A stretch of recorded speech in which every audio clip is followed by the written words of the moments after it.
तौर पे टाइमलाइन ये है कि कल ये फैसला मुख्यमंत्री जी ने जनता के बीच में रखा है। कल इतवार था, आज ईद की छुट्टी है, लिहाजा कल यानी कि मंगलवार को जो पहला वर्किंग डे आता है उसमें मुख्यमंत्री अपने इस्तीफे को दे देंगे और इस्तीफा जैसे ही मंजूर होगा उसके बाद विधायक दल की जो है बैठक होगी।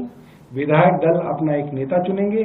जो नेता चुना जाएगा वो अपना स्टेक टू पावर, जो अपना क्लेम है, वो उपराज्यपाल के माध्यम से राष्ट्रपति को अपना क्लेम देंगे। क्योंकि कोई ऐसी दिक्कत नहीं है, हमारे 60 विधायक हैं, तो जाहिर सी बात है उनको बुलावा आएगा और जब वो बुलावा आएगा तो फिर वो जो है अपनी शपथ लेंगे। तो इस तरीके का है और मुझे लगता है कि ज्यादा दिन नहीं, एक हफ्ते के अंदर ये सारी की सारी प्रक्रिया हो जानी चाहिए। एक्शन प्लान क्या होगा, किस तरीके से वो काम करेंगे, क्या कुछ है? अब तो भाई जो आएंगे वही काम करेंगे, वही एक्शन प्लान बताएंगे। अगर एक्शन प्लान भी मैं ही बना दूं उनका तो फिर कैसे चलेगा? अच्छा, एक ये भी कहा जा रहा है कि अरविंद केजरीवाल ये कह रहे हैं कि जनता के बीच में जाएंगे, जनता से ईमानदारी का सर्टिफिकेट मिलने के बाद वो सीएम की कुर्सी पे रहेंगे। लेकिन ये आरोप लग रहा है कि एक राजनीतिक मजबूरी थी, आप लोगों को महिलाओं को 1000 रुपया देना है, वो जब तक कैबिनेट की बैठक नहीं होगी, उसमें पास नहीं होगा, तब तक नहीं हो सकता। अरविंद केजरीवाल कैबिनेट की बैठक बुला नहीं सकते, इसलिए वो मुख्यमंत्री का पद छोड़ रहे हैं, लेकिन छोड़ने के लिए वो नाखून कटा के शहीद बन रहे हैं। देखिए, ऐसा है, भारतीय जनता पार्टी 6 महीने से उनका रेजिग्नेशन मांग रही थी और वो ये कह रही थी रेजिग्नेशन इसलिए दो क्योंकि सरकार नहीं चल सकती जेल से, मगर जेल से सरकार अरविंद केजरीवाल ने चला के दिखाई। अब वो बाहर आ गए थे तो वो फिर मांग रहे थे, अब दे दिया तो कह रहे नहीं साहब इन्होंने इसलिए नहीं दिया, इन्होंने इसलिए दिया। अरे तुम क्यों मांग रहे थे? फिर तुम मत मांगते, हमारी पॉलिसी ना आने देते। तुम चाहते हो हमारी पॉलिसी आ जाए इसलिए मांग रहे थे, ऐसा तो नहीं। हर तरीके से सरकार के काम किए जा सकते हैं।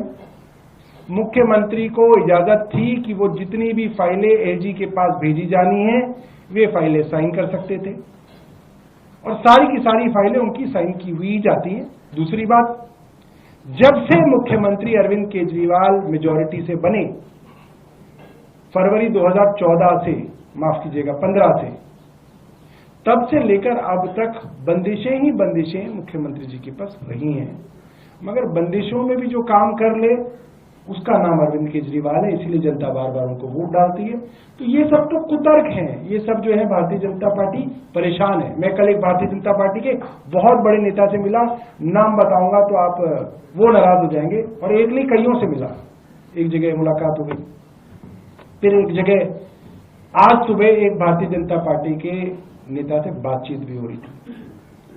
तो उन्होंने मुझे कहा कि हमारे यहां ये चर्चा हो रही थी भारतीय जनता पार्टी के बीच में कि जहां भारतीय जनता पार्टी की सोच खत्म होती है वहां केजरीवाल की सोच शुरू होती है।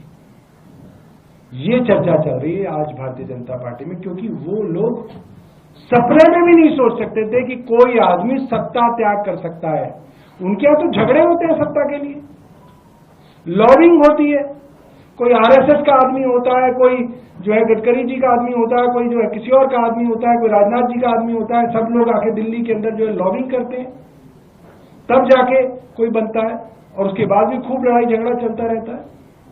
तो उनके लिए ये बहुत जो है सरप्राइजिंग था, वो इसके लिए तैयार नहीं थे। आप खुद ही देख सकते हैं कि जिस तरीके से कल भारतीय जनता पार्टी के प्रवक्ताओं के बयान आ रहे थे, वो तो ये कह रहे हैं कि साहब ये तो पूरा पूरा ड्रामा है, ये तो 2 दिन ड्रामा करेंगे, फिर जो है फिर कार्यकर्ताओं से और लोगों से कहलवा देंगे कि भाई आप मत जाइए, फिर नहीं रिजाइन करेंगे। तो उनके ऑफिशियल बयान आया था कल बीजेपी का।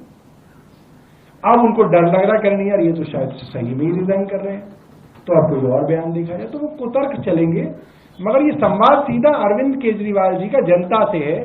अरविंद जी जो कहना चाहते हैं वो जनता के मन तक पहुंच गई है बात, और जनता बहुत नाराज है। मैं आपको बता सकता हूं, आप सड़क पे घूमिए, आपको वो नाराजगी जो है दिख जाएगी। जनता भारतीय जनता पार्टी के नेतृत्व से खासी नाराज है। सर, एक सवाल आप